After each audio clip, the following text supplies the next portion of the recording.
Good morning students. Today I will explain a new topic of chapter 11 characteristics of a shadow.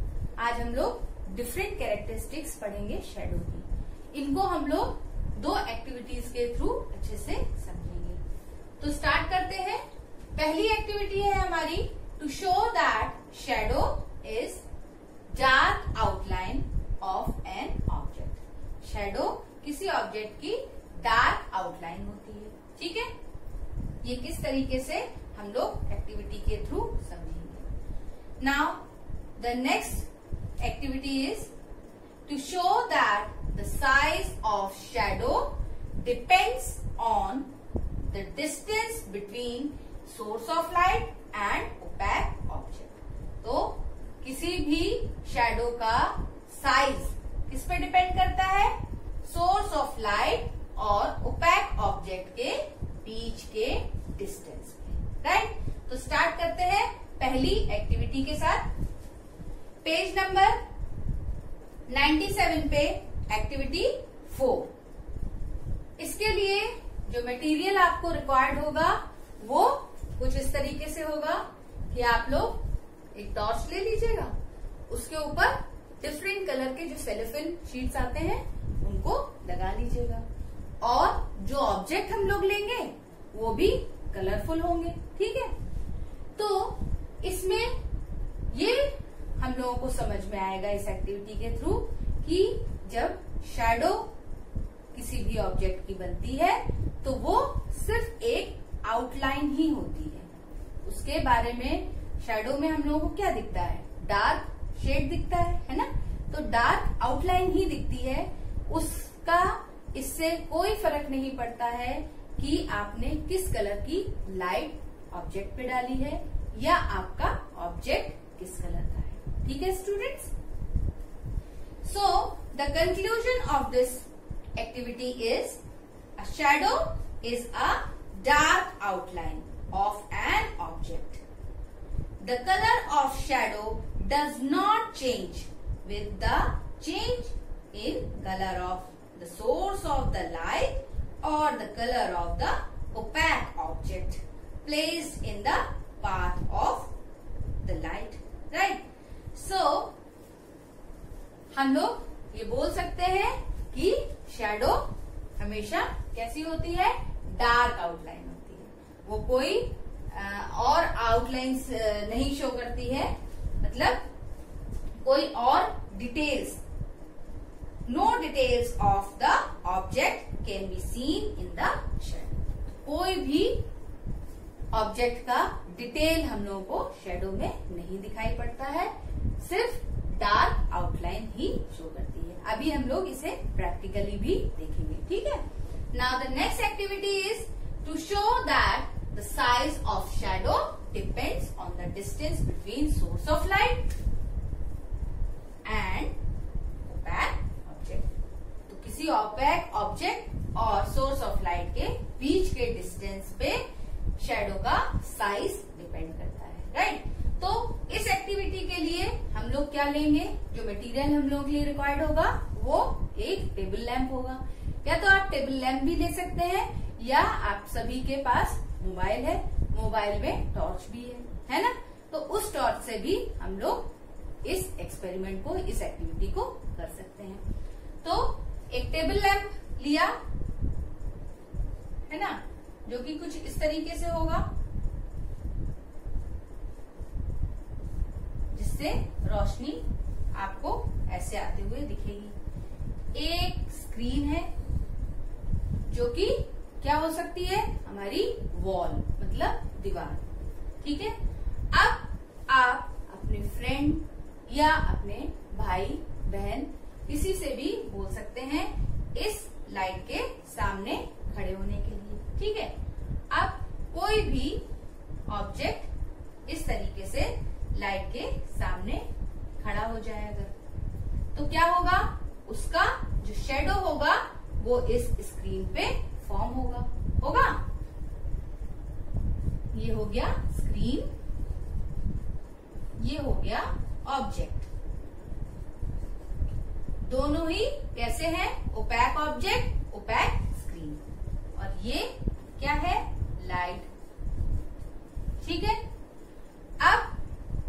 जैसे object light के नजदीक आएगा, जो size of shadow होगा वो बढ़ता जाएगा। यानी कि जैसे जैसे इनका डिस्टेंस, ऑब्जेक्ट और सोर्स ऑफ लाइट के बीच का डिस्टेंस डिक्रीज होगा, यानी कि कम होगा, उसी तरीके से जो शैडो का साइज होगा वो कैसा होगा, इंक्रीज होता जाएगा। Right.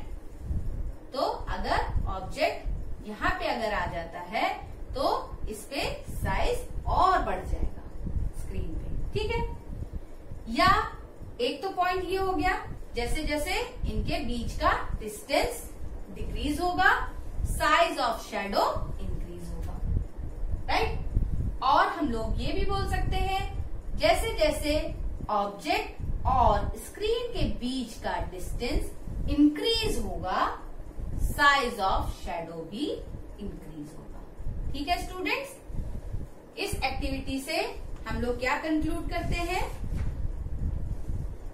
So we can conclude that the size of a shadow on the screen increases with the decrease in distance between the source of light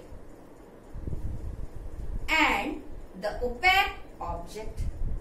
ठीक है, इनके बीच का डिस्टेंस डिक्रीज हुआ, इसका शैडो का साइज कैसा हुआ, इंक्रीज हुआ।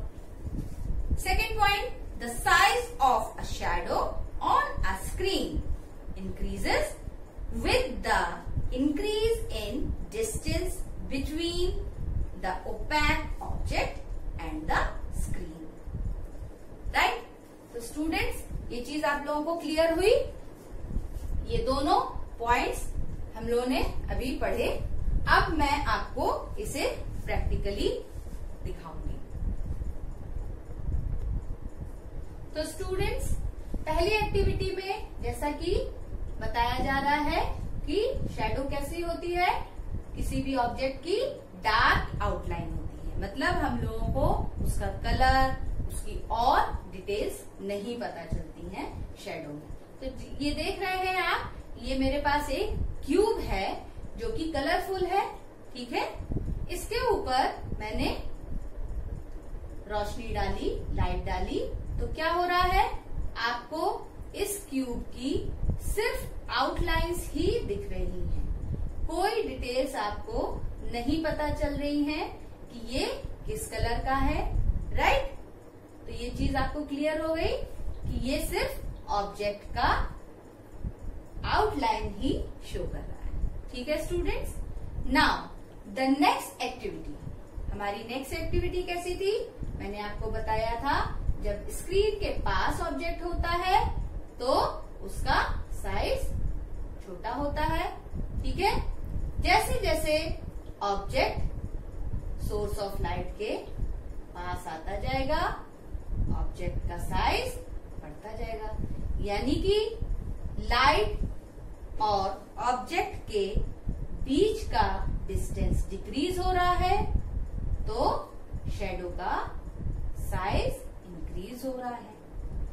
इसी तरीके से दूसरा पॉइंट मैंने बताया था, जब स्क्रीन और ऑब्जेक्ट के बीच का डिस्टेंस इंक्रीज होगा तो शैडो का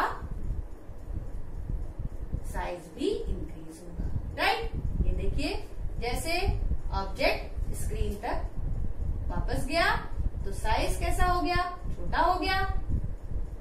और इसी तरीके से जब स्क्रीन से ऑब्जेक्ट जा रहा है दूर, यानी कि ऑब्जेक्ट और स्क्रीन के बीच का डिस्टेंस इंक्रीज हो रहा है तो शैडो का साइज भी इंक्रीज हो रहा है ना।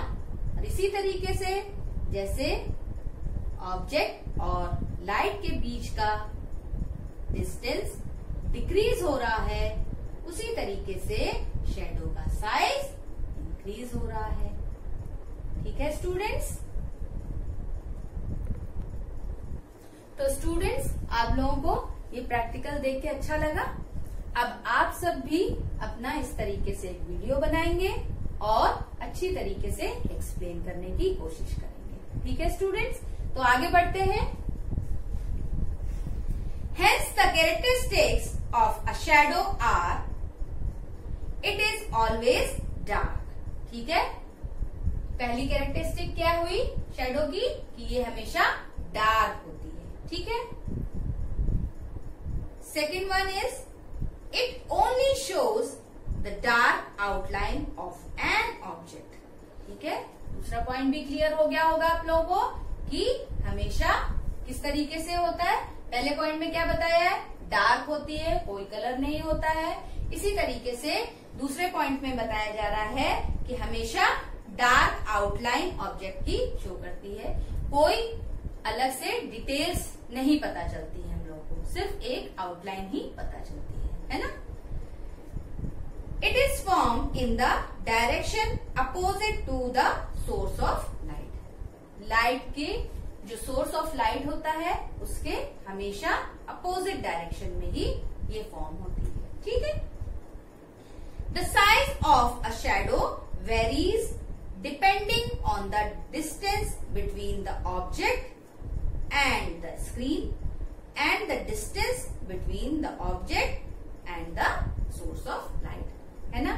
तो शैडो का साइज किस पे वेरी करता है, स्क्रीन और ऑब्जेक्ट के डिस्टेंस के बीच में, और ऑब्जेक्ट और सोर्स ऑफ लाइट के डिस्टेंस में। ठीक है, तो स्क्रीन और ऑब्जेक्ट के बीच के डिस्टेंस पे शैडो का साइज डिपेंड करता है, और ऑब्जेक्ट और सोर्स ऑफ लाइट के डिस्टेंस के ऊपर भी डिपेंड करता है। Right, now the last point is the shape and size of the shadow also varies with the position of the sources of light।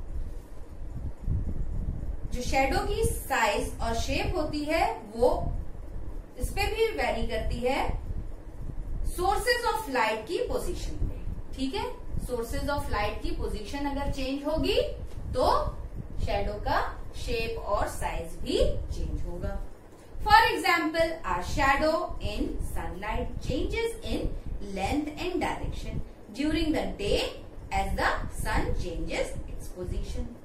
ठीक है, तो आप लोगों ने भी देखा होगा कई बार कि दिन में जिस तरीके से सन अपने डायरेक्शन चेंज करते हैं उसी तरीके से हम लोगों की जो शैडो होती है, सोर्स ऑफ लाइट है सन, ठीक है, उसी की लाइट से हमारी शैडो फॉर्म होती है। ठीक है, अब जब सोर्स ऑफ लाइट की पोजीशन चेंज होगी उसी तरीके से हम लोगों की शैडो की साइज और शेप चेंज होगी। राइट स्टूडेंट्स, तो अब आपके लिए कुछ इंटरेस्टिंग